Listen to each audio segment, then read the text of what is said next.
Hello guys, ఇప్పుడు ఉదయాన్నే 5:30కి నిద్ర లేచాను. తెలిసిందే కదా, ఈరోజు January 9th మన ప్రభాస్ గారి రాజా సాబ్ రిలీజ్. అసలే మనం ప్రభాస్ గారి ఫ్యాన్ కాబట్టి ఇంకా తప్పదు. ఉదయాన్నే షో, ఆల్రెడీ నైట్ షోస్ పడ్డాయంట. మరి 1000 రూపాయలు పెట్టుకొని పోయేంత మనకు లేదు, కానీ జస్ట్ సింపుల్గా మార్నింగ్ షో అలా అలా అలా చూసుకొని దాని రివ్యూ ఎలా ఉంది ఏంటి, ఆ సినిమా అసలు వర్తా కాదో చూసేదానికి, వాళ్ళు చెప్పిన హైప్కి, మనం పెట్టే టికెట్ డబ్బులకి అంతా కలిపి నేను అయిపోయిన తర్వాత మీకు రివ్యూ ఇస్తాను. Let's wait and watch.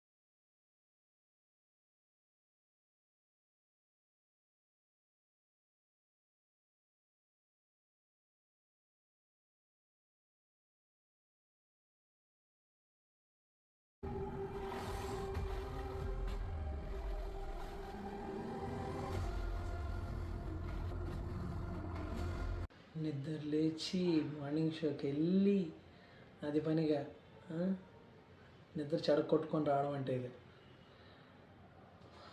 Raja Saab మూవీకి వెళ్ళాం. ఫస్ట్ హాఫ్ ఓకే కూడా కాదు, బిలో యావరేజ్. సెకండ్ హాఫ్కి వస్తే బెటర్.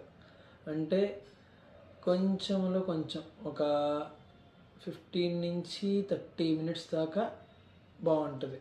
లాస్ట్లో ఫస్ట్ కూడా ఏం బాగోదు, మిడిల్లో కొంచెం పర్లేదు, బెటర్గానే ఉంటుంది. ఫస్ట్ హాఫ్లో అసలు ఎందుకు ప్రభాస్ ఇంట్రో అసలు వరస్ట్గా ఉంటుంది. అసలు ఏదో వస్తాడు, ఏదో ఒకరిని కొడతాడు, అయిపోద్ది. ఇంకా అసలు తర్వాత ఫైట్ కూడా ఉండదు, కట్ అయిపోయి పాట వచ్చేస్తుంది. సెకండ్ మళ్ళీ ఇంకో డ్రాబ్యాక్ ఏంటంటే, అసలు స్టోరీలో తీసుకెళ్ళడానికి ట్రై చేస్తూ ఉంటాడు.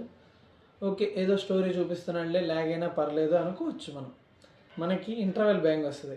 అట్లీస్ట్ ఇంటర్వెల్ బ్యాంగ్లో కొంచెంలో కాకపోయినా కొంచెమైనా ఏదన్నా ఎక్స్పెక్ట్ చేస్తాం మనం. అరే ఇప్పుడు మంచి సీన్ హై పడుతుంది, అసలు ఏముండదు, సింపుల్గా ఇంటర్వెల్ వచ్చేస్తుంది.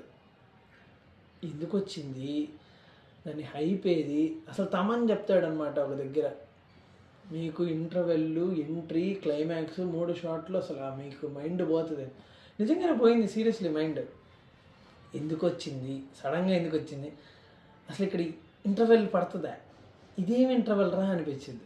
సరే ఓకే, అది కూడా తీసేసి ఇంకా కొంచెం దీనిలో ప్లస్ ఏంటంటే, కొన్ని దగ్గరలో 90% సినిమా అంతా ఎక్కువ ప్రభాస్ మీద రన్ అవుతుంది. ప్రభాస్ మీద ఫోకస్ చేశారు. కానీ కొన్ని షార్ట్స్, కొన్ని ఫేస్ ఎఫెక్ట్స్ కానీ అన్నీ అంతగా ఏమనిపించవు. కానీ ప్రభాస్ బాగున్నాడు ఈ సినిమాలో. ప్రభాస్ బాగా యాక్ట్ చేశాడు. మిగతా పక్కన ఉండే వాళ్ళు కూడా లీడింగ్ రోల్స్ బాగా వాళ్ళు బాగానే ఉన్నారు. మూడో అమ్మాయి, ఒక అమ్మాయి, అదే మరదల క్యారెక్టర్ చేసిన అమ్మాయి అయితే అసలు ఆ అమ్మాయి లిప్ సింక్ ఉండదు. అసలు ఆ అమ్మాయి డబ్బింగ్ దరిద్రంగా ఉంటుంది, ఎందుకు తీసారో తెలియదు. బట్ ఓకే, ఒక్కసారి చూడొచ్చు. బట్ మారుతి విజన్ ఎక్కడ బాగుందంటే, ఒక 45 మినిట్స్ ఎమోషన్ కానీ, నానమ్మతో చెప్పాడు కదా, నానమ్మతో పండించే ఎమోషన్ కానీ, నానమ్మ మనవడు సింక్ కానీ అంతా బాగుంటుంది. కానీ స్టోరీ ఏమి ఉండదు. స్టోరీ అసలు ఎందుకు పోయాడు, నానమ్మ దగ్గరికి ఎందుకు వెళ్ళాడు, నానమ్మ ఎందుకు పంపించింది, ఏముండదు, సింపుల్గా లాగేశాడు. బట్ ఓకే, అంటే 9th నుంచి 11th 12th దాకా ఏ సినిమాలు లేవు కదా, అదే సబ్ ఒకటే కదా, చూడొచ్చు. నేను ప్రభాస్ ఫ్యాన్గానే చెప్తున్నాను. యావరేజ్ ఆర్ అబవ్ యావరేజ్ అంతే, దీనికి మించి చెప్పేదానికి కూడా లేదు. మా ఫ్రెండ్స్ని అడిగితే ఎందుకురా అసలు తీసుకొచ్చావు, ఏందిరా ఇది అని అన్నారు. కానీ నాకైతే అంటే అంటే హై ఎక్స్పెక్టేషన్స్ కాకుండా బిలో ఎక్స్పెక్టేషన్స్ నుంచి కొంచెం ఫ్యామిలీస్ అలా పోయి చూసేసి ఒకసారి రావచ్చు. కానీ 3.5 hours అంటే ల్యాగ్ ఉంటుంది. 2 దగ్గరలో ఒకటి ఫైట్ అసలు కట్ అయిపోతుంది, అది ఎందుకు కట్ చేశాడో తెలియదు. 2-3 దగ్గర సాంగ్స్ వస్తాయి, నాచ్ సాంగ్, అది అసలు ఎందుకు ఉందో తెలియదు. అది అసలు పెద్ద ఏమనిపోయింది మీకు. సో చూసుకోవాలి. సో ఇది నా రివ్యూ అయితే. ఇది మీ రివ్యూ నాకు తెలియదు, మిగతా వాళ్ళ రివ్యూ నాకు తెలియదు. యాజ్ ఏ ప్రభాస్ ఫ్యాన్గా నా రివ్యూ ఇది. వెయిట్ చేయండి, నెక్స్ట్ ఇంకా సినిమాస్ వస్తున్నాయి కదా, వాటికి కూడా నేను రివ్యూ ఇస్తాను, వాటిని కూడా చూడండి. నాకు తెలిసి ప్రజెంట్ అన్ని ట్రైలర్స్లోకి బాగుండే ఏకైక ట్రైలర్ అయితే నాకు నచ్చింది అయితే మన నవీల్ పోలిశెట్టి అనగనగా ఒక రాజు. అది మటుకు చాలా బాగుంది. నాకు తెలిసి ఈ సంక్రాంతికి హిట్ అయ్యేది ఆ సినిమానే, బాగా బాగా డబ్బులు సంపాదించేది కూడా ఆ సినిమానే. బట్ ఇంకా చూడాలి, మిగతావి చూడాలి. బట్ మన ఎక్స్పెక్టేషన్ సమ్ టైం రివర్స్ కూడా కావచ్చు కదా, చెప్పలేము.